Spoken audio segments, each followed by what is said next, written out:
Hello everyone. Now I hope सब लोगों ने लेक्चर 1 देख लिया होगा। So now we are in the lecture number 2।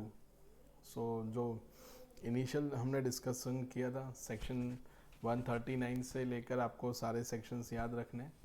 Okay फिर हमने फर्स्ट लेक्चर जो रेगुलर असेसमेंट का रिकॉर्ड किया उसके अंदर सेक्शन 142 सबसेक्शन 1 क्लॉज 1 था उसके अंदर, जिसमें असेसिंग ऑफिसर नोटिस देगा for filing income tax return.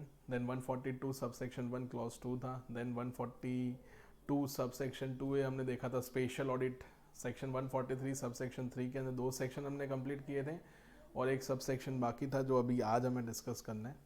तो ये रेगुलर असेसमेंट का लास्ट लेक्चर है, मतलब सेकेंड लेक्चर है। इसके अंदर रेगुलर असेसमेंट कंप्लीट हो जाएगा और जितने भी सम्स है वो हम एक बार डिस्कस कर लेंगे। और वो जो chapter 1 income tax return filing का पीडीएफ और इसका पीडीएफ मैं आपको शेयर कर दूंगा, ठीक है। सो स्टार्ट करते हैं। सेक्शन 143 सबसेक्शन 3 आंसर सारे आपको मिल जाएंगे। हम सिर्फ क्वेश्चंस को डिस्कस करेंगे, लिखेंगे नहीं। आगे के वीडियोस के मैंने आपको लिखवाया था तो मुझे ऐसा लग रहा है कि वो टाइम वेस्ट जैसा हो जाएगा। सो आपको लिखना नहीं है, ठीक है। सो मैं आपको फाइल शेयर कर दूंगा, उसमें से आप एक बार पढ़ लेना और अगर आपको लगता है कि लिखना है तो आप लिख भी सकते हो। लिखने से पहले ये चीज़ आपको याद रखनी पड़ेगी कि सेक्शन का सीरीज़ याद होना ज़रूरी है और सीक्वेंस याद होना ज़रूरी है, ठीक है। सेक्शन याद रहने से कुछ नहीं होगा, असेसमेंट प्रोसीजर में सीक्वेंस भी याद रहना बहुत ज़रूरी है, ठीक है। सो सीक्वेंस आपको याद रखना पड़ेगा, किस सीक्वेंस में असेसमेंट प्रोसीजर होता है वो ही सीक्वेंस आपको याद रखना है, ठीक है। So now we are starting the scrutiny assessment, regular assessment. Okay so ध्यान से पढ़ना है, एक एक वर्ड का इंपॉर्टेंट है। On the day specified in the notice issued under sub section 2, okay, जो हमने लास्ट लेक्चर में दिया देखा। As soon as afterwards as may be after hearing such evidence as the assessee may produce and such other evidence as the assessing officer may require uh, on specified notes, after taking into the account all relevant material which has gathered, the assessing officer shall by an order in writing make an assessment of the total income or loss of the assessee and determine the sum payable by him or refund any amount due to him on the basis of such assessment. तो sir वो अगर assessing officer books मांगना चाहता है तो books और accounts कितने साल तक के मांग सकता है? तो वो 6 ईयर्स तक के मांग सकता है, ठीक है। हमने अगले लेक्चर में देखा था, मतलब जो लेक्चर 1 था उसके अंदर सेक्शन देखा था, सेक्शन 143 सब 142 sorry section 142 sub section 1 clause 2, उसके अंदर कितने साल के बुक्स ऑफ अकाउंट थे? तो उसके अंदर 3 ईयर्स के बुक्स ऑफ अकाउंट थे, ठीक है। बट यहाँ पे कितने ईयर्स के बुक्स ऑफ अकाउंट है? 6 ईयर्स के books of account assessing officer मांग सकता है, किससे? असेसी से। सो ये ध्यान रखना आप लोग। प्रोवाइडेड दैट, ये वर्ड इंपॉर्टेंट है, provided that in case of assessee is required to fund is return of income under section 139 sub section 4C। तो याद करो 139 4C क्या था? तो स्पेसिफाइड इंस्टीट्यूशंस, कौन सी इंस्टीट्यूशंस? स्पेसिफाइड इंस्टीट्यूशन जिनको सेक्शन 10 क्लॉज 23C का एडजस्टमेंट्स मिलता है और वो सब कुछ। सो ध्यान से पढ़ना आगे। No order making an assessment of the total income or loss shall be made by the assessing officer without giving the effect of section 10। मतलब सेक्शन 10 का एग्जम्पशन जो दिया है वो एओ डायरेक्टली डिनाइड नहीं कर सकता, ठीक है। मतलब सेक्शन 10 का जो एग्जम्पशन है वो एओ डिनाई नहीं कर सकता अनलेस एओ ने क्या किया है? The assessing officer has intimated the central government or the prescribed authority that the contravention of provision of section 10 where in his view such contravention has taken place and the approval granted for such to such institution has been withdrawn or notification issued in respect of such institution has been rescinded, ठीक है। मतलब sir थोड़ा समझ नहीं आया, थोड़ा थोड़ा आया, थोड़ा थोड़ा नहीं आया। ओके तो पहले तो एक काम करते हैं, वो जो सेक्शन 139 4C है उसको जाके देखते हैं कि वो सेक्शन 139 4C एग्जैक्टली क्या है। ओके सो वो यहाँ पे मिलेगा आपको।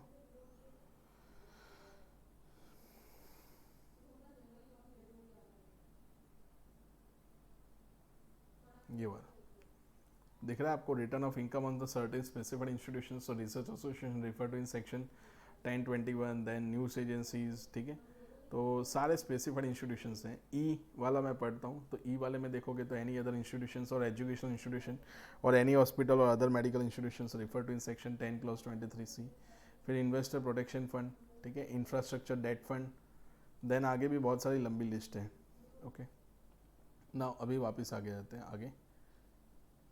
ओके, जहाँ से हम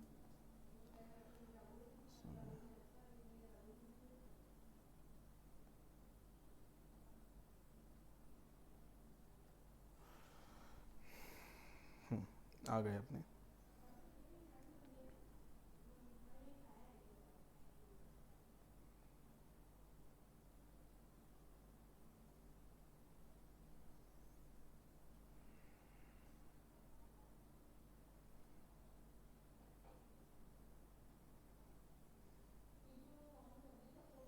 ठीक है, अभी ये देख के आए, अभी वापस पढ़ना इस एक्सप्लेनेशन को। Provided that in case of an assessee is required to furnish return of income under section 139 subsection 4C, no order making an assessment, मतलब एओ सेक्शन 10 का एग्जम्पशन डिनाई नहीं कर सकता। सेक्शन 10 का एग्जम्पशन डिनाई करने के लिए आपको central government, the assessing officer has intimated the central government और the prescribed authority the contravention of the provision of section 10 when in his view such contravention has taken place. तो आप directly नहीं कर सकते हो अनलेस एंड अदरवाइज एक्ट ने आपको permission दी है। तो आपको पता है सेक्शन 11 और 12 होता था, तो सेक्शन 11 एंड 12 जो हमने किस में देखा था, ट्रस्ट के असेसमेंट के अंदर देखा था, तो उसके अंदर हमने ये डिस्कस किया था कि 20% से ज़्यादा, 20% से ज़्यादा अगर आपने कोई बिजनेस एक्टिविटी की है, ओके, ठीक है, तो उस केस में ट्रस्ट का जो एग्जम्पशन है वो विड्रॉ कर देते थे, मतलब उस केस में आपको एग्जम्पशन नहीं मिलता था। तो फिर इस केस में एओ जो करेगा वो सही है, क्यों? क्योंकि एक्ट ने उसको परमिशन दी है कि आप एग्जम्पशन मत दो। बट इस केस में एग्जम्पशन डिनाई करने से पहले ये चीज़ आगे भी आएगी, हम आगे ही डिस्कस करेंगे, थोड़ी देर में आ रहा है। ओके, सेकेंड में देखा था approval of granted of such institution has been withdrawn, तो ऑलरेडी अप्रूवल विड्रॉ हो चुका है, तो फिर कोई प्रॉब्लम नहीं है।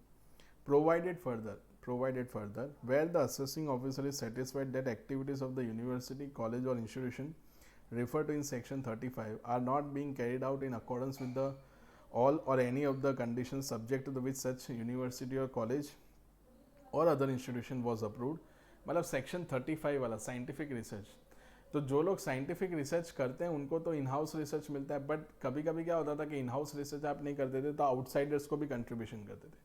तो अगर आप आउटसाइडर को कंट्रीब्यूशन करते हो तो आउटसाइडर जो होते थे, जो लोग ये साइंटिफिक रिसर्च एक्टिविटी करते थे, ओके, तो उनको भी एग्जम्पशन मिलता था सेक्शन 10 का।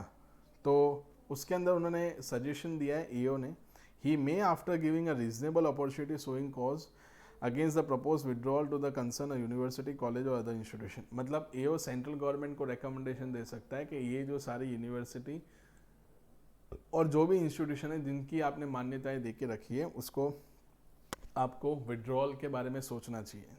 To withdraw the approval of the government may by order withdraw the approval of forward a copy of the order of the concern और यूनिवर्सिटी, कॉलेज और अदर इंस्टीट्यूशन, ठीक है। तो एओ यहाँ पे इंटीमेट करेगा गवर्नमेंट को कि the operations of the scientific research institution is not in accordance with section 35 and which is required by section 10. So the AO is bringing the matter to the notice of the central government that the exemption under section 10 would have been withdrawn because the assessee, मतलब जो भी university और college है, is not satisfying the condition of section 10, तो वो लोग withdraw करने के बारे में सोच सकते हैं। ओके, जैसा कि मैंने आपको बताया कि एनालिसिस आपको क्या करना है, होमवर्क करना है, तो ये होमवर्क कर लेना। ये जो अभी हमने डिस्कस किया ये वाला पार्ट सेक्शन 11 और 12 वाला, ठीक है, वही उसके अंदर दे के रखा है। अगर नहीं समझ में आता है तो आप मुझसे पूछ सकते हो, ये वाला पार्ट, ठीक है। ये लिखा है ना, assessing officer will disallow the exemption under section 10 clause 23C और द 11 और 12 bye operation of law. Okay, assessing officer, मैं ऊपर का पढ़ लेता, shall not give exemption under section 10 clause 23C और अंडर 11 और 12 in case of the trust institution which proviso to section 2 clause 14 charitable trust की चैरिटेबल एक्टिविटी की definition थी, commercial and business receipt exceed the 20% of total receipt. Okay, तो इस case में अभी आपको सेंट्रल गवर्नमेंट के पास जाने की जरूरत नहीं है। इस केस में बाय ऑपरेशन ऑफ लॉ, कैसे? बाय ऑपरेशन ऑफ लॉ ही आप उसका एग्जम्पशन डिनाई कर सकते हो। इवन इफ रजिस्ट्रेशन कैंसिल हुआ है, यहाँ पे ये लिखा हुआ है, whether or not approval of granted registration to such trust has been cancelled under section 12AA और not, ठीक है। तो मतलब ट्रस्ट का लाइसेंस कैंसिल हुआ है उससे कोई फर्क नहीं पड़ता। फिर लिखा हुआ है एनालिसिस ऑफ सेक्शन 143 सब सेक्शन 2 एंड 143 सब सेक्शन 3। तो 143 सब सेक्शन 2 के अंदर क्या था, तो notice for the scrutiny assessment, मतलब the regular assessment, and 143 sub section 3 के अंदर क्या था, तो फिर उस केस में आपको रेगुलर असेसमेंट करना था। रेगुलर असेसमेंट के लिए आप जो भी एविडेंसेस कलेक्ट करना चाहते हो वो एविडेंस कलेक्ट कर सकते हो। फर्स्ट लेक्चर जब हमने स्टार्ट किया था तब मैंने आपको इनिशियली बताया था कि central government every year 3 to 5% cases को वो लोग स्क्रूटिनी के लिए लेते हैं। तो ये 4th पॉइंट में दे के रखा है, समझ में आया। 143 सबसेक्शन 2 के अंदर नोटिस आप कब तक दे सकते हो, तो within 6 months from the end of the financial year in which the income tax return is furnished. Okay, so वो सब कुछ ये एनालिसिस में दे के रखा है। तो अगेन एनालिसिस आपको होमवर्क करना है, ठीक है। एनालिसिस इसलिए दिया होता है सो दैट आपको उसकी लैंग्वेज थोड़ी इजी रहे, याद रहेगा ना। नंबर 6 वाला पॉइंट मुझे समझाना है, ठीक है। नंबर 7 भी, क्योंकि उसके अंदर केस स्टडी है। नंबर 8 भी हम देख लेंगे, एंड नंबर 9 आपको खुद करना है क्योंकि वो ऊपर आ चुका है। 6, 7, 8 थोड़ा और अच्छे से करना पड़ेगा।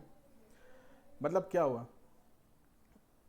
से फॉर द एग्जाम्पल थोड़ा इसको प्रैक्टिकली समझने का ट्राई करते हैं, ठीक है। सो हम बात करते हैं कि लाइक उमंग लिमिटेड, ठीक है। सो उमंग लिमिटेड ने ITR फर्निश किया है, ओके। उनका टैक्स पेएबल आ रहा है 72 करोड़, एंड TDS उनका डिडक्ट हुआ था 108 करोड़, तो TDS डिडक्ट हुआ है। तो बाकी की अमाउंट उनको क्या मिलने वाली है, रिफंड। सो रिफंड कितना मिलेगा, सो 28 + 8 मतलब 36 करोड़ का रिफंड उनको मिलने वाला है। अब ये रिफंड तब मिलेगा जब सेक्शन 143 सब सेक्शन 1 के अंदर आपका ITR क्या हो चुका होगा, प्रोसेस हो चुका होगा, ठीक है। सो अभी 36 करोड़ का रिफंड मिलने वाला है। उमंग उसी वेट में बैठा है कि 36 करोड़ रुपीज़ आने वाले हैं, ठीक है। लेकिन अभी हुआ क्या, ये कौन से ईयर की हम बात करें, तो ये है प्रीवियस ईयर 18-19, मतलब असेसमेंट ईयर 19-20, ठीक है। इस ईयर का कुछ है। बट अभी हुआ क्या कि सेक्शन 143 सब सेक्शन 2 का नोटिस आ गया। तो अभी उसका नोटिस क्यों आता है, तो for the assessment under section 143 sub section 3 ये आपके सामने इनिशिएट हो रहा है। तो अभी AO ने क्या कर दिया, तो AO ने आपका ये जो रिफंड था कितना 36 करोड़ का, ओके, उसको क्या कर दिया, उसको होल्ड पे रख दिया। तो अभी क्या होगा, होल्ड पे रख दिया, ठीक है। तो अभी ये 36 करोड़ रुपीज़ उमंग को मिलेंगे नहीं, तो ये तो अभी असेसमेंट कंप्लीट होगा तब ये 36 करोड़ का रिफंड मिलेगा, किसको, उमंग को। तो अभी as per section 153 subsection 1 that is time limit for completion of assessment, मतलब अभी तक मैंने टाइम लिमिट आपको कहीं सिखाई नहीं थी फर्स्ट लेक्चर के अंदर। तो time limit for completion of assessment, मतलब असेसमेंट कंप्लीट करने की भी एक टाइम लिमिट होती है, उस टाइम लिमिट में आपको असेसमेंट कंप्लीट करना होता है। सो असेसमेंट कंप्लीट करने का टाइम लिमिट क्या होता है, तो असेसमेंट ये मैंने आपको लेक्चर में बताया होगा, असेसमेंट शैल बी कंप्लीटेड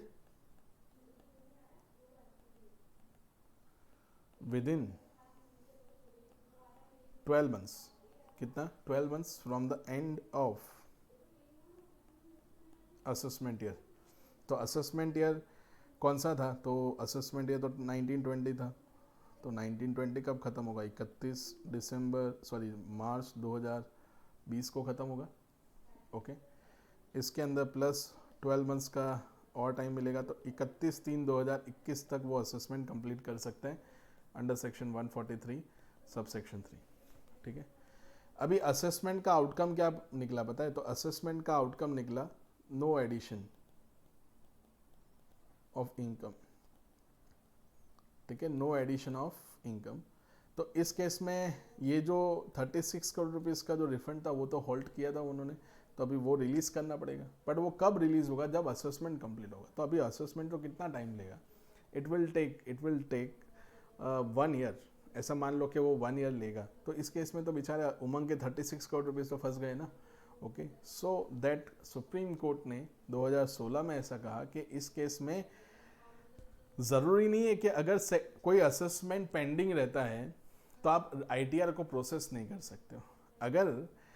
अगर कोई असेसमेंट पेंडिंग रहता है अंडर सेक्शन 143 सबसेक्शन 2 तो भी आपको आईटीआर क्या करना पड़ेगा? प्रोसेस तो करना ही पड़ेगा। मतलब अगर आप आईटीआर प्रोसेस करोगे तो फिर उस केस में एसएससी को क्या मिल जाएगा? रिफंड तो मिल के ही रहेगा।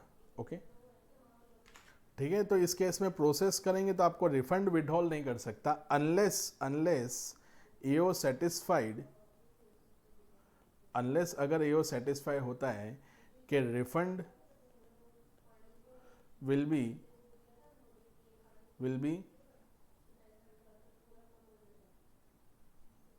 not given in the interest of revenue। ठीक है, तो वो हम आगे डिस्कस करेंगे। अगर ऐसा लग रहा है कि रिफंड देने से इंटरेस्ट ऑफ रेवेन्यू डिस्टर्ब हो सकता है तो फिर उस केस में हम उनको रिफंड देंगे नहीं। ठीक है, यहाँ पे लिखा हुआ है, क्लियर। सो ये आपको याद रखना है। तो आपको एग्जाम में कैसा क्वेश्चन आ सकता है, ये टाइम लिमिट आपको याद रखनी है, आगे आ ही रहा है।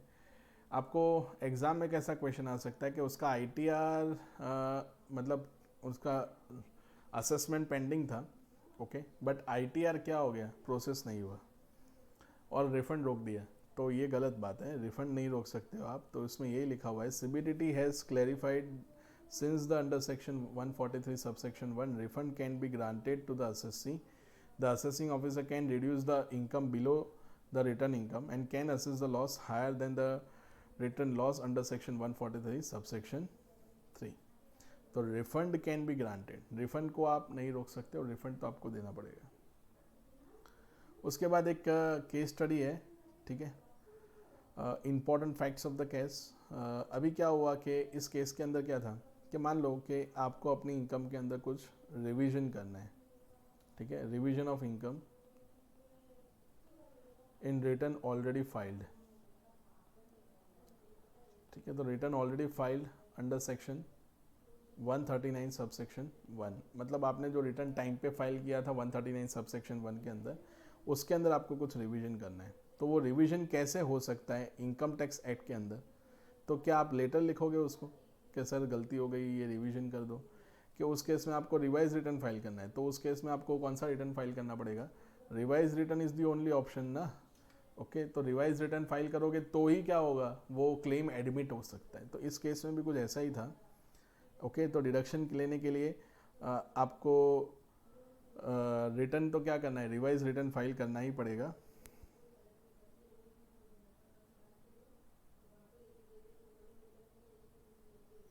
ठीक है, ओके, तो ये केस स्टडी आप देखोगे तो समझ में आएगा। मैं पढ़ रहा हूँ उसको। For the assessment year 18-19 the assessee file it's return on September 30, 2018. On November 12, 2019, sought to claim a deduction by way of letter addressed to the assessing officer. The assessing officer disallowed it on the ground that there was no provision in the Income Tax Act allowing an amendment in the return without the revised return. The tribunal confirms, as did the High Court. The Supreme Court held that the claim can be made before the assessing officer in the assessment proceeding only through कैसे कर सकते हो आप? revised return, not through a letter. Therefore, if a deduction has not been claimed in the return of income, the assessee wants to claim the said deduction in the assessment proceeding, then he can do so only by filing a revised return. The assessing officer cannot entertain such claim made by the assessee through a letter. The Supreme Court also observed that in this case they were dealing with the power of the assessing officer, not with the power of ITAT, which is the power of entertaining the new ground of appeal not raised earlier as held in the National Thermal Power Supply Company.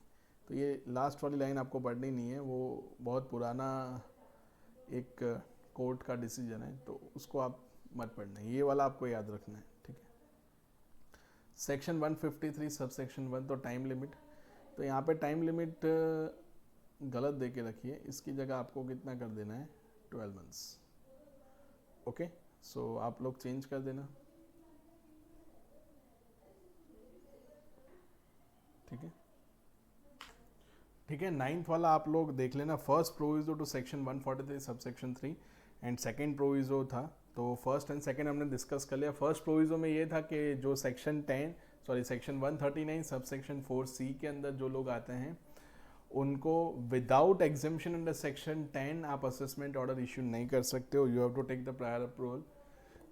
Prior approval तो नहीं, पर आपको central government को intimate करना पड़ेगा about the same denial of the exemption, and in case of the second proviso जो था section 35 वाले जो लोग हैं जो अपनी एक्टिविटी ठीक से नहीं कर रहे, तो वो भी आपको एड्रेस करना पड़ेगा to the government that the activity of the above stated organization are not in the accordance with the required stated objectives of the section। तो वो सब कुछ प्रोविजो के अंदर था, वो आप देख लेना 8, 9, 10 में आपको वही मिलेगा, सॉरी 9, 10 के अंदर। टाइम लिमिट हमने यहाँ पे चेंज कर लिया है, टाइम लिमिट उन्होंने काफ़ी बार चेंज किया है, पहले 24 मंथ्स था, फिर 18 मंथ्स, फिर 21 मंथ्स लेके आए, फिर 18 मंथ्स लेके आए, अभी कितना मंथ्स है, तो अभी 12 मंथ्स है, तो इसको आपको निकाल देना है, ठीक है। तो कितना टाइम लिमिट आपको याद रखना है, सो 12 मंथ्स। आगे बढ़ते हैं, नेक्स्ट फर्स्ट प्रोविजो, वो तो हम आप देख लेना आप। Notice under section 142 sub section 1, तो notice under section 142 sub section 1 किसके लिए जाती थी, तो दो चीज़ों के लिए हो सकती थी, ठीक है। एक आपको ROI फाइल करने के लिए बोल सकते हैं, ठीक है, वो क्लॉज 1 था, और दूसरा आपसे क्या मांग सकते हैं, तो बुक्स ऑफ अकाउंट मांग सकते हैं।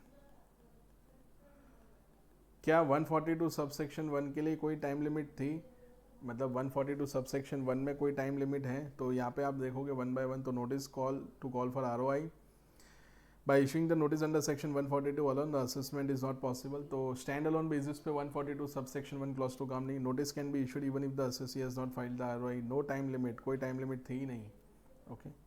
prior approval of JC is required in certain cases like books of account, अगर आपको मांगने books of account आप कितने साल के मांग सकते हो, 3 years के। फिर 143 subsection 2, तो ये था notice for किसके लिए, तो notice for regular assessment, okay. So notice for regular assessment के अंदर notice for making assessment under section 143 subsection 3, assessment under section 143 subsection 3 is possible only if the notice under 143 subsection 2 has been issued, notice can be issued only if the assessee has filed ROI। तो मान लो ROI file ही नहीं किया है, तो ROI अगर file नहीं किया है तो फिर ये नोटिस सर्व नहीं हो सकती। 143 सबसेक्शन 2 का नोटिस रेगुलर असेसमेंट का तभी जा सकता है जब असेसी ने ROI फाइल किया हो in accordance with act, in accordance with income tax act. तो ROI फाइल करने के दो सेक्शन है, 139 और दूसरा 142(1) क्लॉज 1। 139 में खुद फाइल करो, ठीक है, और 142(1) में ज़बरदस्ती फाइल करवाया जाएगा। टाइम लिमिट था, सर्विस ऑफ द नोटिस का टाइम लिमिट कितना है, 6 मंथ्स है। No such approval is required, कोई अप्रूवल चाहिए नहीं, no such restriction, but 6 years के बुक्स मांग सकते हो आप, जो मैंने अभी थोड़ी देर पहले बताया, ठीक है। तो 6 years के बुक्स ऑफ अकाउंट आपसे मांगे जा सकते हैं।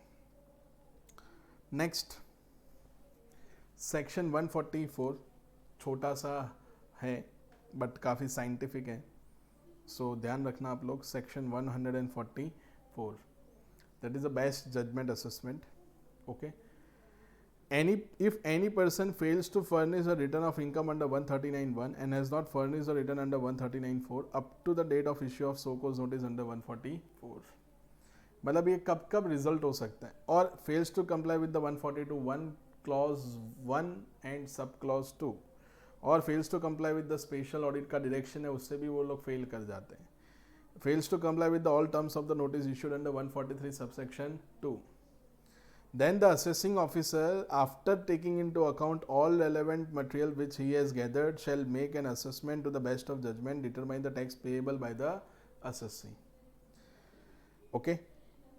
तो अगर ये सब कुछ चीज़ों का वो लोग रिप्लाई नहीं देते हैं ठीक है, या तो इनके साथ कंप्लाई नहीं करते हैं तो फिर हमें बेस्ट जजमेंट असेसमेंट करना ही पड़ेगा. की notes: the assessing officer shall not make the assessment unless he gives an opportunity of being heard given to the assessee. The opportunity of being heard shall be given by the serving a notice upon the assessee in which he shall be asked to show cause as why the best judgment assessment should not be made upon him.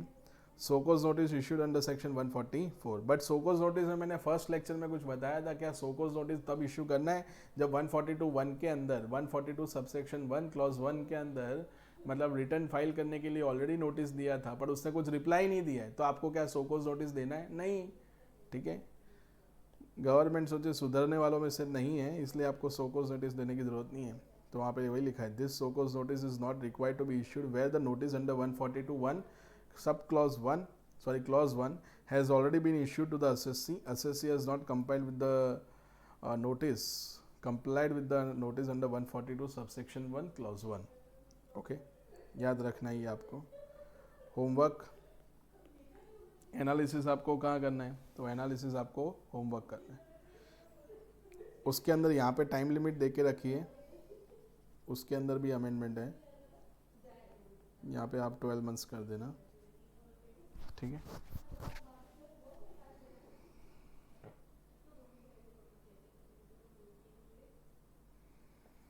नीचे एक illustration दे के रखा है उसको हम complete करते हैं. Illustration for an assessment year 17-18, the due date is 30th of September 2017 and the ROI is not filed till the December 30 मतलब till 31st December 2017. On 31st December 2017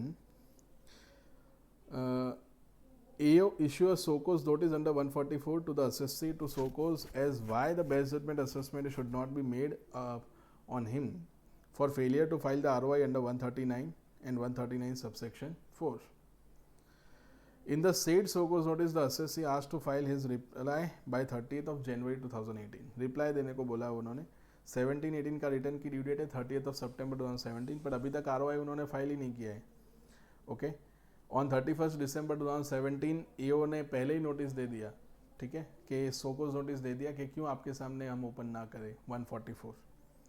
Case 1, the assessee files a reply to so cause notice on 15th of January 2019 stating that because of the death in the family, he was not able to file ROI. Along with the reply, he has filed ROI. मतलब उसने return of income उसके साथ file कर दिया और time limit में ही है ना 139(4) में तो आप कब तक रिटर्न फाइल कर सकते हो, तो वो आप 31/3/2018 तक फाइल कर सकते हो और आपने कर दिया. Case 2, the assessee does not reply to the so cause notice and his reply not satisfactory his reply is not satisfactory. He gives no valid reason for failure to file the ROI. The assessee files a return on 25th of January 2018. तो अभी इस case में क्या होगा, अगर case 1 की बात करो तो केस 1 के अंदर अगर वैलिड रीज़न होगा तो केस 1 के अंदर आपको ड्रॉप करना पड़ेगा असेसमेंट अंडर सेक्शन 144. ठीक है, तो वैलिड रीज़न है तो फिर इस केस में AO 144 के साथ नहीं जा सकता. ओके, अगर रीजनेबल कॉज हुआ तो रीजनेबल कॉज हुआ तो 144 आपको ड्रॉप करना पड़ेगा. फिर उस केस में अगर आपको कोई डाउट है related to the genuineness and the anything okay not related to the understatement of the income or the excessive loss, then you go for the regular assessment in case it is required. Case 2, तो case 2 में हम क्या करेंगे, तो case 2 में तो AO satisfy नहीं हुआ ना, तो फिर इस केस में 144 के अंदर वो लोग असेसमेंट को कंटिन्यू करेंगे. ठीक है, सो केस 1 एंड केस 2 आप दोनों पढ़ लेना. ठीक है, फिर हम आगे बढ़ते हैं सेक्शन 142A के अंदर. जो पार्ट बाकी है उसको कंप्लीट करते हैं.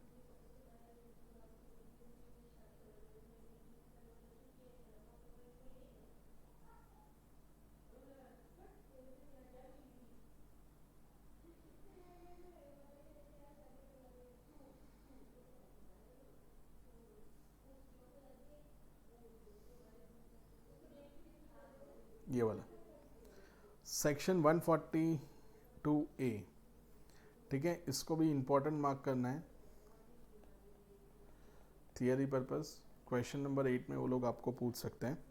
ठीक है, so section 142A, estimation of value of asset by valuation officer.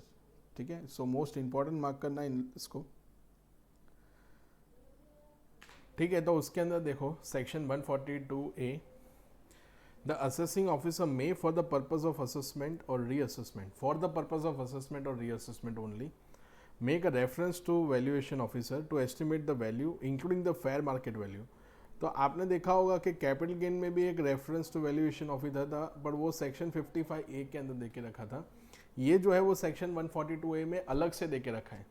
सो इसका क्या रोल रहेगा, तो इसका रोल ये रहेगा कि इन केस अगर असेसमेंट प्रोसीजर चल रही होती है, तो अगर assessing officer during the course of the assessment और द रीअसेसमेंट वो रेफरेंस कर सकता है किसको, to whom, valuation officer, estimate the value including the fair market value of any asset, property or investment and submit a copy of report to him. The assessing officer may make a reference to the valuation officer under subsection 1 whether or not he is satisfied about the correctness and the completeness of the accounts. मतलब अगर books of account correct है या complete है तो that is not the ground कि assessee deny करे कि आप क्यों वैल्यूएशन ऑफिसर को केस रेफर कर रहे हो, क्योंकि हमारा काम तो मतलब हमारा बुक्स ऑफ अकाउंट एकदम परफेक्ट है। बुक्स ऑफ अकाउंट कंप्लीट है या परफेक्ट है या करेक्ट है उससे कोई लेना देना नहीं है। अगर असेसिंग ऑफिसर को लगता है कि मुझे केस रेफर करना है टू वैल्यूएशन ऑफिसर तो वो केस रेफर कर सकता है।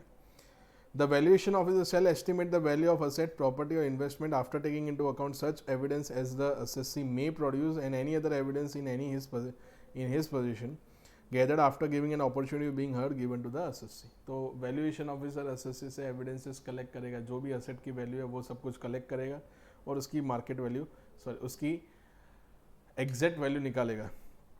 उसके बाद the valuation officer may estimate the value of the asset, property और investment to the best of his judgment if the assessee does not cooperate और कंप्लाई विथ हिज डायरेक्शन। तो मान लो कि सर्च हुआ, तो सर्च के अंदर काफ़ी सारी ज्वेलरीज मिली है एंड काफ़ी सारे ऐसे असेट्स मिले हैं जिसका वैल्यूएशन पॉसिबल नहीं है, तो फिर उस केस में असेसिंग ऑफिसर वो केस रेफर कर देगा। किसको केस रेफर करेगा, to the whom, to the valuation officer. तो वैल्यूएशन ऑफिसर अपने बेस्ट ऑफ जजमेंट पे वो क्या करेगा, तो वैल्यूएशन करेगा सारा, ठीक है। अगर असेसी कोऑपरेट नहीं कर रहा है और अगर असेसी कोऑपरेट करेगा तो फिर असेसी ने जो एविडेंसेस दिए होंगे उसके बेसिस पे वो लोग करेंगे। The valuation officer shall send a copy of the report of the estimate made under subsection 3 or subsection 4 as the case may be, the assessing officer and the assessee within the period of 6 months from the end of the month in which the reference is made under subsection 1. तो जिस year में जिस month में reference मिला है वहां से 6 months नहीं है, from the end of the month in which such reference is made, तो from the end of the such period आपको लेना है। ओके, सो मान लो कि रेफरेंस आया 15 अगस्त 2019, 15 नहीं करते यहाँ पे 16 करते हैं। ओके, सो ये मंथ कब ख़त्म होगा, तो 31 अगस्त 2019, तो यहाँ से आपको 6 मंथ्स ऐड करने। ओके, सो यहाँ पे आप 6 मंथ्स ऐड करोगे तो 29 Feb 2020 तक वैल्यूएशन ऑफिसर को वैल्यूएशन करके देना है। Okay, The assessing officer may, on the receipt of report from the valuation officer after giving the opportunity of being heard, taken into account such report in making the assessment or reassessment. ठीक है, सो ये आपको याद रखना है, so that AO plan well in advance. ये सिर्फ आपके अंडरस्टैंडिंग के लिए लिख रहा हूँ, well in advance to reach completion of assessment on time। Okay, तो वो असेसमेंट टाइम पे कंप्लीट कर सके तो उसके लिए एओ को वैल्यूएशन ऑफिसर को प्रॉपर टाइम देना पड़ेगा कि ताकि उसकी जो टाइम लिमिट है कंप्लीशन की, किसकी, असेसमेंट की, वो टाइम लिमिट ब्रीच ना हो। ओके, एनालिसिस एज यूजुअल आपको होमवर्क करना है, ठीक है। उसके बाद आगे बढ़ते हैं।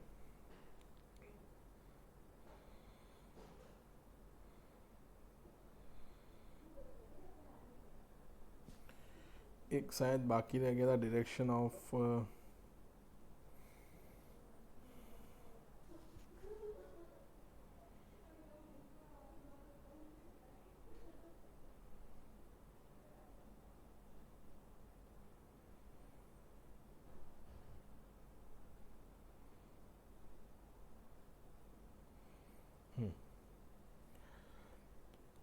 Section 144A, okay, power of the joint commissioner to issue the direction in the certain cases. किसके पास पावर है? जॉइंट कमिश्नर के पास।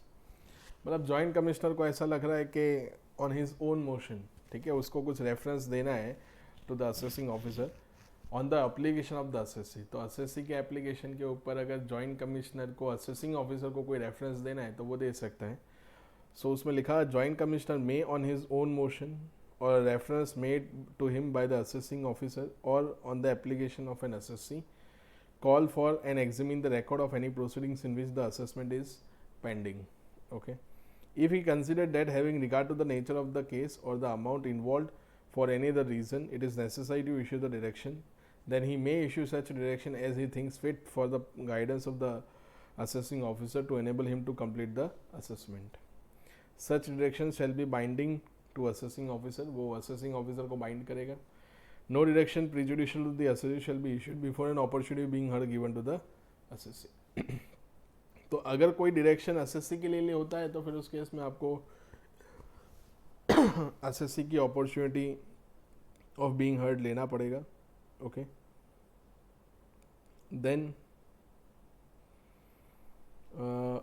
एक इम्पॉर्टेंट चीज़ और, method of accounting. Okay, method of accounting मतलब कितने बुक मेथड ऑफ अकाउंटिंग वो लोग परमिट करते हैं। सो एक होता है कौन सा, रिसिट बेसिस, और दूसरा होता है अक्रूवल बेसिस। आपको कौन से हेड में बुक्स ऑफ अकाउंट मेंटेन करने होते हैं? तो एक है अंडर सेक्शन 28, मतलब पीजीबीपी के ऊपर आपको बुक्स ऑफ अकाउंट मेंटेन करना है, और एक है under section 56, that is income from other sources. ठीक है, सो वो आपको कंसिडर करना है 28 एंड 56। मान लो कि अगर सेक्शन 145 के अंदर books of account not maintain properly, ठीक है, तो properly books of account maintain नहीं हो रहा है, तो in that case section 144 best judgement assessment के अंदर क्या हो सकता है, असेसमेंट हो सकता है। तो यहाँ पे थर्ड वाले पॉइंट में लिखा है, पहले वाले में पीजीबीपी वाला लिखा होगा, and income from other sources shall be computed in accordance with either cash और अक्रूवल सिस्टम, तो वो हमने डिस्कस कर लिया। If the assessing officer is not satisfied with the correctness और the completeness of the accounts of the assessee, then he make an assessment in the manner provided in section 144, the best of his judgment, where no method of accounting has been regularly employed। मतलब regularly वो लोग एक method use नहीं कर रहे हैं, बार बार उसको change कर रहे हैं, तो अगर चेंज कर रहे होंगे तो भी 144 को हम ट्रिगर कर सकते हैं। उसके बाद लिखा है the income chargeable under the head profit and gains of business और प्रोफेशन और income from other sources shall be computed in accordance with the income computation disclosure standard. तो ICDS हमने देखे थे इन PGBP, तो उसके मुताबिक ही आपको क्या करना है, कैलकुलेशन करना है। The assessing officer may make an assessment in the manner provided in section 144 to the best of the judgement. ठीक है, वो हमने बेस्ट जजमेंट असेसमेंट में देख लिया। उसके बाद की नोट्स होमवर्क करना है। ठीक है,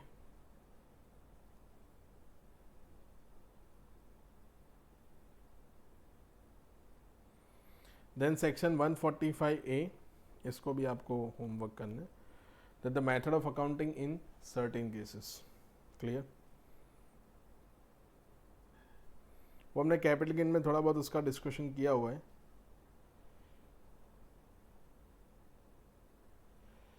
अभी कुछ क्वेश्चंस हैं, उसको हम कर लेते हैं।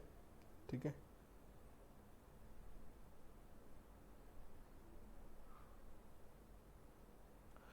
पीछे से स्टार्ट करते हैं। ठीक है, थोड़े डिफिकल्ट क्वेश्चंस जो हैं वो पीछे से हम स्टार्ट करते हैं, सो दैट इजी रहेगा। ओके फ्रेंड्स, तो पीछे से स्टार्ट करते हैं। क्वेश्चन नंबर 19 अभी नहीं कर सकते, थोड़ा टेक्निकल पार्ट है उसके अंदर। ओके, सो उसको बाद में हम डिस्कस करेंगे। ना सेक्शन क्वेश्चन नंबर 18, उसको भी 17 कर लेते हैं पहले, उसके बाद 18 करते हैं। उसमें लिखा हुआ है discuss the correctness of the following statements in the context of the provisions of the Income Tax Act 1961.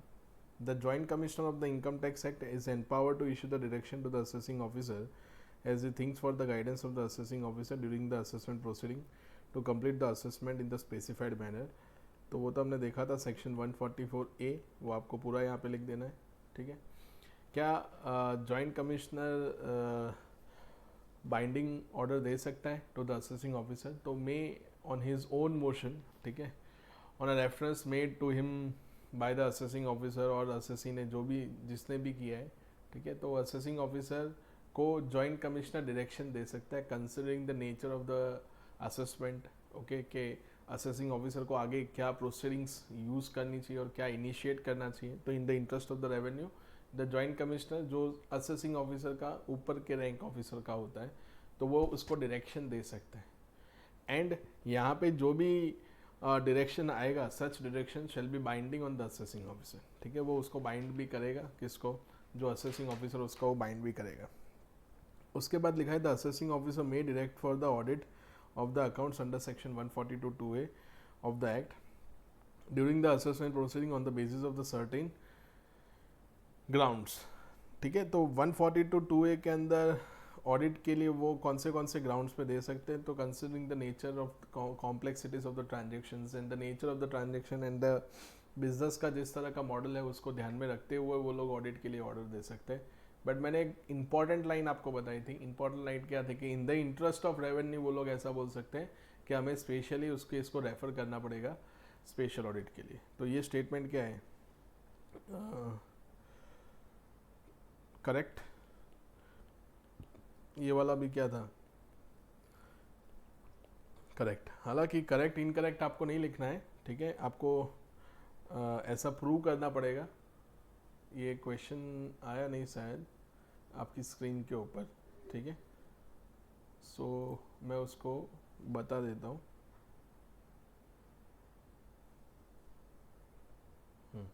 ये वाला, सो आप देख लो फटाफट, ठीक है, वीडियो पॉज करके देख लो सो दैट हो जाएगा। सो हम आगे बढ़ते हैं नाउ। सो ये क्वेश्चन देख लेना।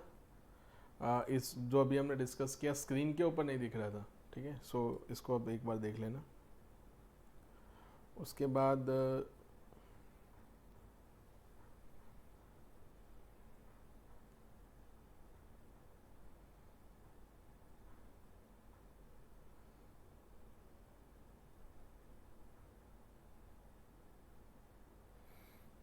ना, अभी ये क्वेश्चन नंबर 18 करने से पहले मैं आपको एक चीज़ बता दूं, अभी इस चैप्टर में नहीं हुआ है वो discussion.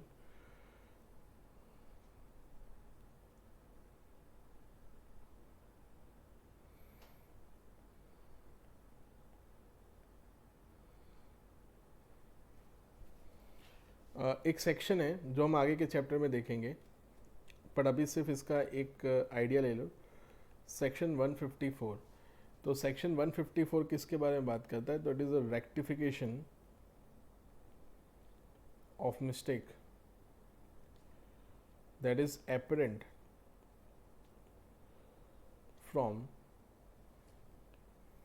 apparent from assessment order, from assessment order, ठीक है। तो असेसमेंट ऑर्डर जो आया, तो असेसमेंट ऑर्डर किसने दिया होगा? एओ ने। तो उस एओ ने जो भी ऑर्डर दिया हुआ है उसके अंदर कुछ मिस्टेक है, तो मिस्टेक होगा तो उसको हम क्या कर सकते हैं? तो रेक्टिफाई कर सकते हैं। तो रेक्टिफाई करने के लिए हमें एओ को बताना पड़ेगा कि इस ऑर्डर के अंदर कुछ मिस्टेक है। कैसे? सो मान लो कि आपने अपना ITR फर्निश्ड किया है फॉर द प्रीवियस ईयर 1920। तो ITR फर्निश किया ना, तब 40,000 का एक ऐसा इंटरेस्ट था जैसे interest from infrastructure debt fund. तो इंफ्रास्ट्रक्चर डेट फंड से जो भी आपको क्या मिलता है, इंटरेस्ट मिलता है, वो एग्जेम्प्ट होता है, एग्जेम्प्ट अंडर सेक्शन 10। लेकिन फिर भी ये 40,000 को आपने ITR के अंदर क्या कर दिया? डिस्क्लोज कर दिया, एंड उसके ऊपर आपने क्या कर दिया? टैक्स पे कर दिया, ओके। आपने ITR कब फाइल किया था? ड्यू डेट पे फाइल किया था, ओके। देन कौन सा ईयर था? तो असेसमेंट ईयर 2021 था। तो अभी आपको बाद में पता चला कि ये 40,000 रुपीज़ की इनकम तो क्या थी, एग्जाम थी, तो इसके ऊपर तो टैक्स आना ही नहीं चाहिए था, फिर भी आपने उसके ऊपर टैक्स पे कर दिया। अभी ये बात है ना, एओ ने भी अपने असेसमेंट में कंसिडर नहीं की, ये बात को एओ ने भी अपने असेसमेंट में कंसिडर नहीं की। तो असेसमेंट ऑर्डर आ गया और इसके अंदर ये जो एग्जाम्प्ट इनकम थी उसका कोई बात था नहीं, तो इन दैट केस आप किसके लिए जा सकते हो? रेक्टिफिकेशन के लिए जा सकते हो। सर क्या रिवाइज रिटर्न फाइल नहीं कर सकते? तो रिवाइज रिटर्न फाइल कर सकते हो, कोई प्रॉब्लम नहीं है, बट रिवाइज रिटर्न फाइल करने के लिए टाइम लिमिट में फाइल करना पड़ेगा। तो रिवाइज रिटर्न आप कब तक फाइल करते हो? तो 31 मार्च 2021 तक आप रिवाइज रिटर्न फाइल कर सकते हो, बट रिवाइज रिटर्न की भी डेट चली गई है, तो फिर उस केस में आपको सेक्शन 154 में जाके रेक्टिफिकेशन करवाना पड़ेगा। तो कुछ क्वेश्चन ऐसा ही है, इसका आंसर तो आपको मिल ही जाएगा, ओके। सो उसमें लिखा हुआ है mister Shyam had filed his income tax return for the AY 1920 within the due date, declaring a total income of rupees 9,50,000. Such total income inter alia includes the dividend from an Indian companies of rupees 50,000 and long term capital on sale of shares to 2 lakh. तो Indian company से dividend मिला 50,000 का। High और mister Shyam correctly disclose both such income in the schedule of exempt income. Consequently, the said return got processed under section 143 subsection 1. Denying both of the above exemption and intimation was served on Mr. Shyam, raising the demand of tax. ठीक है, ऐसा intimation आ गया. After receipt of said intimation, the assessee filed a revised return, but the time limit of filing revised return under section 139 subsection 5 is also had elapsed, and such revised return was held invalid. Assessee filed for the rectification under section 154, which was also rejected by the assessing officer. Decide the correctness of the action of the assessing officer. तो क्या उस case में assessing officer इसको reject कर सकता है? नहीं कर सकता। क्यों? क्योंकि ये जो इंटीमेशन आया है वो एररनेस इंटीमेशन था, मिस्टेकन वाला इंटीमेशन था। तो इन दैट केस ऐसा हो सकता है ना कि सिस्टम, अभी हमने ये जो वाला एग्जांपल डिस्कस किया, ये वाला एग्जांपल जो हमने डिस्कस किया, इसके अंदर तो असेसमेंट ऑर्डर में मिस्टेक थी, ठीक है, बट यहाँ पे असेसमेंट नहीं हुआ है। ये क्वेश्चन जो है ना वो इंटीमेशन को रिलेटेड है सॉरी।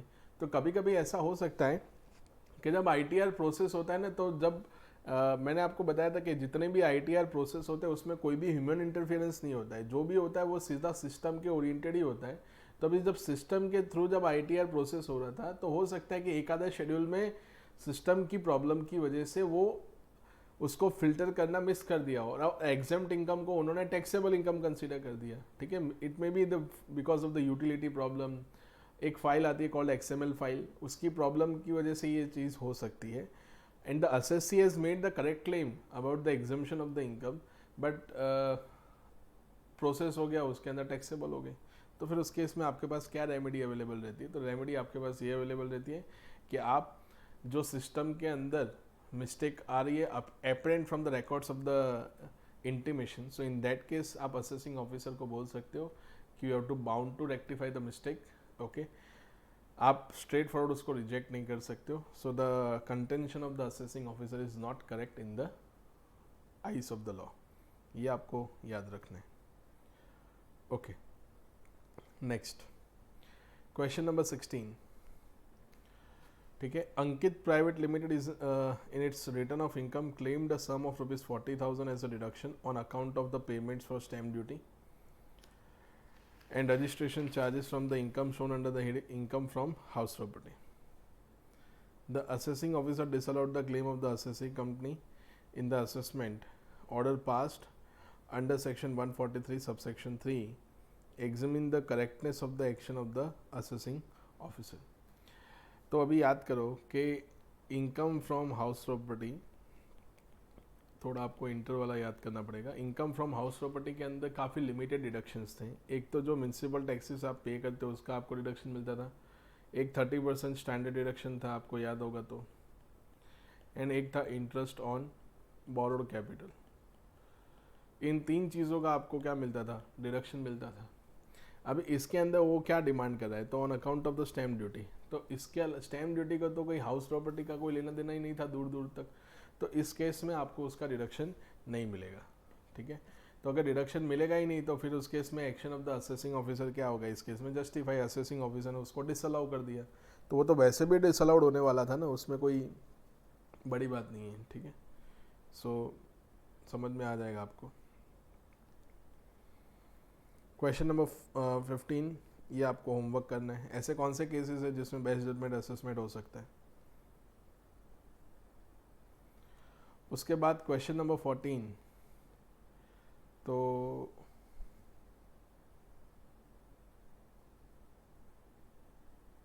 क्वेश्चन नंबर 14 उसमें लिखा हुआ है, does the assessing officer have a power to make any adjustment income disclosed by the assessee in the return of income in the course of proceeding under section 143 subsection 1।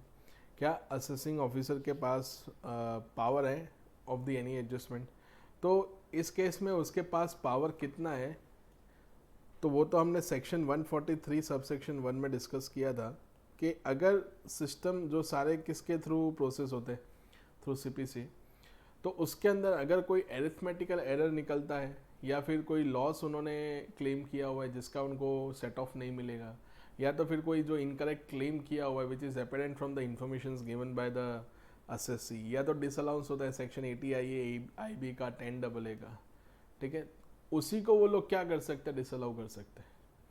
उसके अंदर भी adjustment करने के लिए मैंने आपको बताया था कि कुछ भी एडजस्टमेंट करने से पहले क्या एडजस्टमेंट अपने आप हो जाता है कि एडजस्टमेंट करने से पहले आपको असेसी को इंटीमेट करना पड़ेगा। असेसी को आपको इंटीमेट करना है the reasonable opportunity of the correction of such wrong claim, ठीक है। उसके लिए उसको एक अपॉर्चुनिटी तो देनी पड़ेगी ना कि आप अपना क्लेम क्या करो, चेंज करो। So you have to give 30 days to the assessee to change the position of the income जो उन्होंने पहले बताई थी। इन केस अगर असेसी का 30 days में रिप्लाई नहीं आता है तो इट हैज़ बीन अज्यूम कि असेसी ने एक्सेप्ट कर लिया कि हमने जो वो एडजस्टमेंट के लिए डिमांड किया था वो उनको एक्सेप्टेबल है, तो आप उस 30 days के बाद एडजस्टमेंट कर सकते हो। तो इस केस के अंदर क्या असेसिंग ऑफिसर, क्या ऐसा हम इंटरप्रिटेशन करते हैं कि क्या असेसिंग ऑफिसर के पास सुओ मोटो राइट है कि कोई भी कुछ भी मिला तो वो डिसअलाउ कर देगा, ऐसा कुछ है, या कुछ भी एडजस्टमेंट कर सकता है, ऐसा नहीं है। जो 143 सबसेक्शन 1 में लिखा हुआ है उतना ही वो एडजस्टमेंट कर सकता है, उसके अलावा और कोई एडजस्टमेंट पॉसिबल नहीं है, ठीक है। सो आप याद रखना।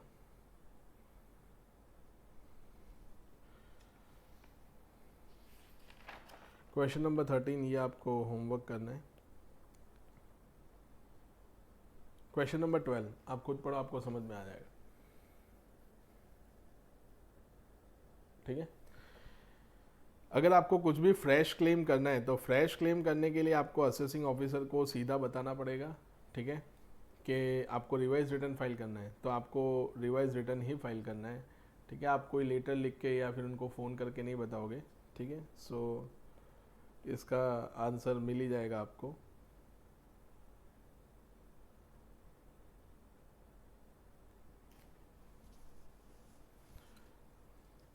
R, an individual filed his return of income for the assessment year 18-19 on 31st of July 2018. He later discovered that he had not claimed the deduction under section 80C. 80C के अंदर उन्होंने deduction claim नहीं किया है, okay. He claimed the said deduction through a letter addressed to the assessing officer. The assessing officer completed the assessment without allowing the deduction claimed by. Is the assessing officer is justified in doing so? अभी ये जो claim पहले तो assessee ने जो claim किया हुआ है, ठीक है, वो क्लेम ही गलत है, ठीक है। कैसे क्लेम उन्होंने किया हुआ है, थ्रू राइटिंग अ लेटर, ठीक है। तो अभी इस केस में राइटिंग अ लेटर थोड़ी ना होगा, उस केस में तो आपको रिवाइज रिटर्न फाइल करना पड़ेगा। तो अगर उसने रिवाइज रिटर्न फाइल नहीं किया है तो फिर उस केस में जो deduction not allowed by AO वो तो क्या हो जाएगा, वो तो जस्टिफाइड हो जाएगा ना, ओके। तो इसको रिवाइज रिटर्न फाइल करना पड़ेगा, तब जाके हम उसको क्या दे सकते हैं, डिडक्शन दे सकते हैं अंडर सेक्शन 80C, ठीक है। सो ये याद रखना आप लोग, क्लियर। उसके बाद question number 9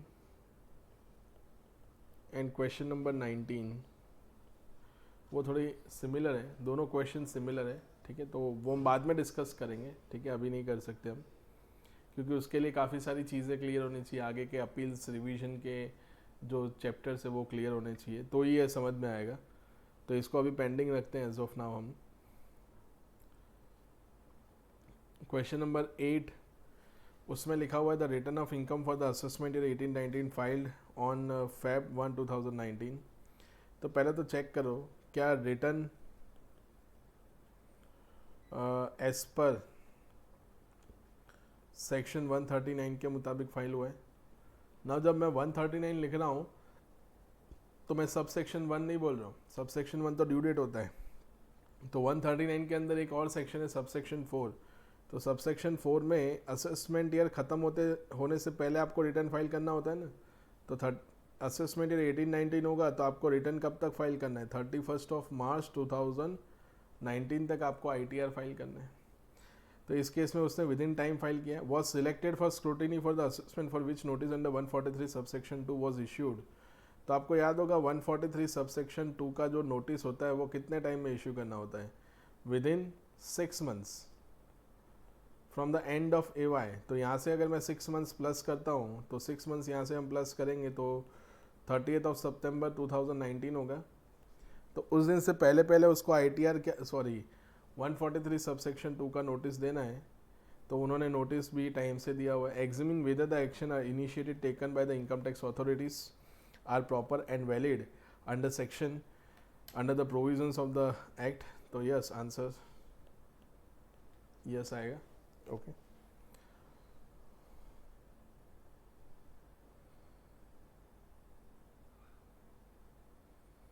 question number 7, homework करना ही है आपको, ठीक है, खुद करना है।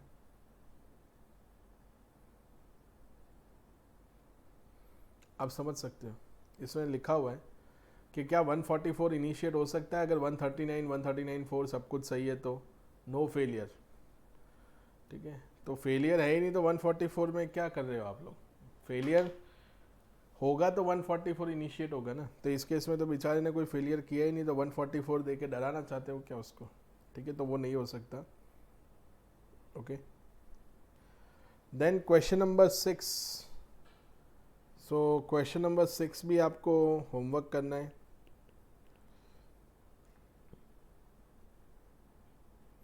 Then 5 is also homework.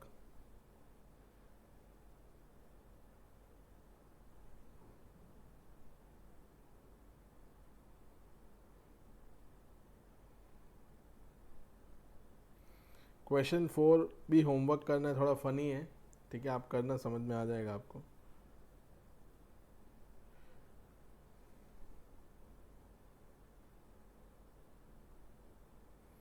Question 2 homework करना है, ठीक है, वो सब कुछ रिपीटेड क्वेश्चन ही है। क्वेश्चन नंबर 3 आप पढ़ो। An assessing officer makes a bad statement assent failure to comply with the notice under 143 subsection 2 without any further notice to the assessee, what are the remedies available to him. तो मैंने आपको बताया था कि 144 initiate करने से पहले आपको SCN देना पड़ता है, सोकोज नोटिस। सोकोज नोटिस में ऐसा लिखना पड़ता है कि explain the reasons in which cases आपके सामने 144 इनिशिएट ना हो। और इस भाई साहब ने तो 144 सीधा बोले बिना ही इनिशिएट कर दिया। तो अगर आप बोले बिना इनिशिएट करोगे तो फिर उस केस में तो वॉइड एब इनिशियो हो जाएगा, ठीक है। क्या कर देंगे हम इसको, वॉइड एब इनिशियो, ठीक है। तो उसके पास क्या रेमेडीज़ क्या अवेलेबल रहेगी, तो रेमेडीज़ ये अवेलेबल रहेगी कि आप ऐसे तो नहीं पता है आपको, बट मैं एक सेक्शन लिख देता हूँ, सेक्शन 246A, जिसके अंदर आप क्या कर सकते हो, अपील कर सकते हो, ठीक है। तो कमिश्नर को सीधा अपील कर सकते हो, ओके। या तो फिर एक और सेक्शन है 264 में जा सकते हो। 264 is nothing but the revision in order, और रिविजन इन डायरेक्शन लिख देता हूँ मैं, ऑर्डर सही नहीं रहेगा, ओके।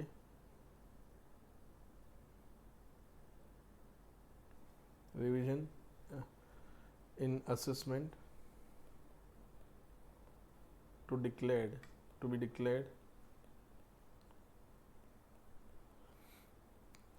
इनवैलिड, ठीक है। तो ये दो ऑप्शन आपके पास रहेंगे। तो जो question number 9 and question number 19 हमने जो पेंडिंग रखा ना वो इसके रिलेटेड ही है। ओके, सिर्फ मैं अभी ऐसे समझा देता हूँ, आपको ऐसे फाइल तो मिल ही जाएगी आंसर शीट, बट वो नहीं समझ में आए तो कोई प्रॉब्लम नहीं है, हम आगे के लेक्चर्स में डिस्कस करेंगे उसको, बट अगर आप समझ सको तो बहुत अच्छा है। ठीक है, मान लो कि अगर असेसिंग एओ ने आपको ऑर्डर दे दिया, अभी उस ऑर्डर को आपको क्या करना है, चैलेंज करना है। तो अगर आप उसको चैलेंज करना चाहो तो उसके लिए आपके पास 3 ऑप्शन रहते हैं। एक, आप सेक्शन 246A, उसके अंदर ये प्योर प्रैक्टिस वाला पार्ट है, ठीक है, प्रैक्टिस में ये काम आएगा। सेक्शन 246A में आप क्या कर सकते हो, अपील कर सकते हो। ठीक है, ये आपके पास एक ऑप्शन है। सेकेंड ऑप्शन आपके पास क्या रहेगा, तो सेकेंड ऑप्शन आपके पास ये रहेगा कि आप 264 में रिवीजन के लिए बोल सकते हो, अगर आपको लग रहा है कि ये ऑर्डर गलत है तो। ठीक है, और अगर उस ऑर्डर के अंदर कोई मिस्टेक है, ठीक है, तो अगर ऑर्डर के अंदर मिस्टेक है तो आप बोल सकते हो कि सेक्शन 154 के अंदर रेक्टिफिकेशन ऑफ मिस्टेक के लिए जा सकते हो। अगर आपको लग रहा है कि रेक्टिफिकेशन ऑफ मिस्टेक, अगर आपको लग रहा है कि ऑर्डर के अंदर ही मिस्टेक है, तो ये 3 ऑप्शन आपके पास अवेलेबल रहते हैं। ठीक है, रिवीजन अंडर सेक्शन 264, 246A के अंदर आप अपील कर सकते हो। अपील सीधा आपको किसको करना है, तो कमिश्नर को करना है। ठीक है, क्लियर। तो ये ऐसे कुछ रेमेडीज़ रहती हैं। तो क्वेश्चन नंबर 9 एंड 19 में आपको ये मिलेगा, एक बार उसको पढ़ने का ट्राई करना, आपको समझ में आ जाएगा, कोई प्रॉब्लम नहीं है उसमें। क्वेश्चन नंबर 2 मैंने होमवर्क दिया। Then question number 1, question number 1 में लिखा हुआ है distinction between the audit envisaged under section 142 sub section 2A, okay, and the one prescribe under section 44AB। तो 142 2A के अंदर जो है वो कौन सा ऑडिट है, स्पेशल ऑडिट है, और ये जो था वो स्पेशल ऑडिट नहीं है, वो प्रोसीजरल ऑडिट है। ठीक है, वो तो आपको हर साल करवाना ही है, सब्जेक्ट टू सेक्शन 44AB की कंडीशन क्या होती है, सेटिस्फाई। इसमें फीस कौन पे करेगा, तो इसमें फ़ी असेसी पे करेगा, इसमें कौन पे करेगा, सेंट्रल गवर्नमेंट। ठीक है, इसके अंदर ऑडिटर का अपॉइंटमेंट कौन करेगा, तो असेसी खुद करेगा। इसके अंदर ऑडिटर का अपॉइंटमेंट कौन करेगा, तो CCIT और CIT करेंगे। अंडरस्टूड। ठीक है, सो काफ़ी इजी है, समझ में आ जाएगा आपको। कोई प्रॉब्लम आता है तो आप मुझसे पूछ सकते हो। ठीक है, कोई दिक्कत वाली बात नहीं है। अभी इस चैप्टर में से हमने क्या क्या किया, कौन से सेक्शंस किए, उसकी एक लिस्ट तैयार करनी है, जैसा कि मैंने आपको बोला था। ओके, अदरवाइज़ इन सब चीज़ों का कोई मतलब नहीं रहेगा अगर आप लिस्ट तैयार नहीं कर रहे हो तो। सो एक लिस्ट तैयार करते हैं। ठीक है, कहाँ से हमने स्टार्ट किया था, section 142 sub section 1 clause 1, 142 sub section 1 clause 2, ये था सेक्शन 142। 142A था,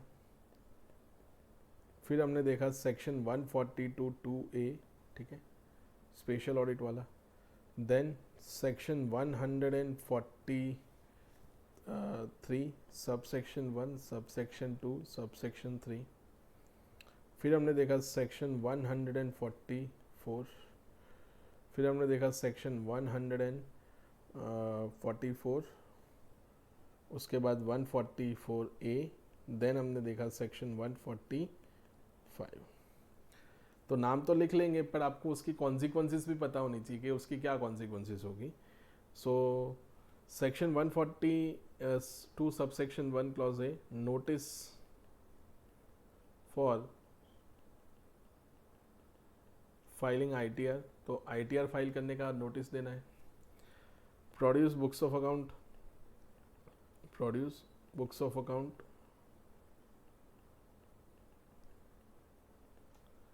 और statement of asset and liabilities. ठीक है, सिर्फ मैं टाइटल लिख रहा हूँ, बाकी का आपको पता ही है। नोटिस आप कब देख सकते हो, if assessee failed to furnish return under section 139, ठीक है, 139 में वो रिटर्न फाइल करना ही भूल नहीं जाता है, फेल हो जाता है, ठीक है। फिर ये था रेफरेंस टू वैल्यूएशन ऑफिसर, ये during the course of assessment procedure, during the assessment, और क्या होता है रीअसेसमेंट, ठीक है। सेक्शन 142(2)(a, तो सेक्शन 142(2)(a किसके बारे में था? स्पेशल ऑडिट के बारे में, ओके, ठीक है, स्पेशल ऑडिट का था।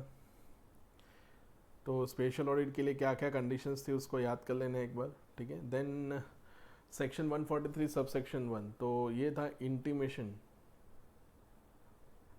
ठीक है। तो इंटीमेशन में अगर कोई अरिथमेटिकल एरर या फिर कोई लॉस क्लेम किया है जो एज पर एक्ट नहीं है, इनकरेक्ट क्लेम है, या फिर ATI है, ATIB के डिडक्शंस लिए after due date return file हुआ है, तो नोटिस फॉर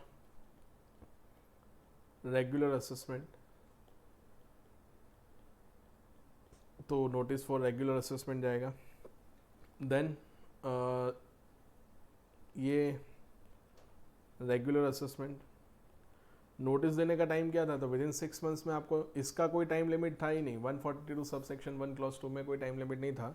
143 सबसेक्शन 2 के अंदर टाइम लिमिट है, विद इन 6 मंथ्स आपको नोटिस सर्व करना पड़ेगा from the end of the assessment year, जिस ईयर में आपने रिटर्न क्या किया है, फाइल। 143 सबसेक्शन 3 में रेगुलर असेसमेंट आपको करना है। 6 साल के बुक्स मांग सकते हो आप उससे, विद इन 1 ईयर मतलब विद इन 12 मंथ्स में आपको असेसमेंट कंप्लीट करना है from the end of the assessment year. Section 144 क्या था? तो वह बेस्ट जजमेंट असेसमेंट। तो बेस्ट जजमेंट असेसमेंट जो है ना, वो आप तभी काम कर सकते हैं जब आपने ये प्रीवियस सेक्शंस जो हमने डिस्कस किए उसके अंदर अगर आपने डिफ़ॉल्ट किया, 139(1) में रिटर्न फाइल ना किया हो, 142(1) का रिप्लाई नहीं दे रहे हो, 143 सबसेक्शन 2 के अंदर आप कोऑपरेट नहीं कर रहे हो, ठीक है, तो उस केस में बेस्ट जजमेंट असेसमेंट हो सकता है।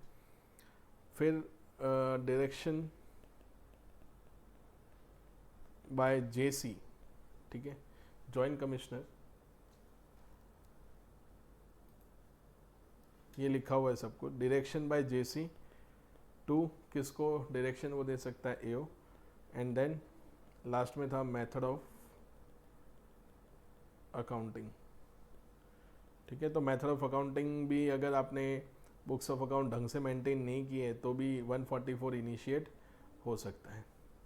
सो आई होप ये आपको चैप्टर समझ में आया।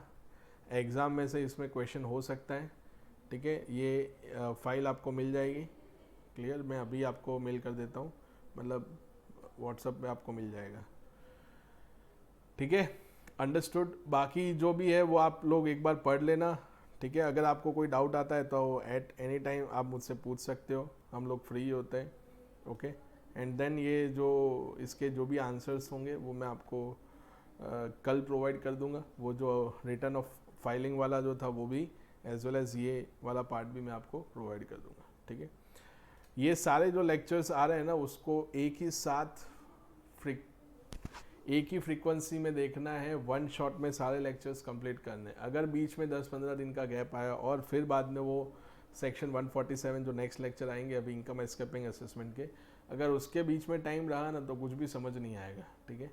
सो ध्यान रखना अपना, ओके। तब तक के लिए गुड बाय एवरीवन। कोई डाउट आता है तो आप मुझसे पूछ सकते हो विदाउट एनी हेजिटेशन, ओके। तब तक के लिए गुड बाय, अपना ध्यान रखना, ठीक है, और घर में ही रहना। Bye everyone.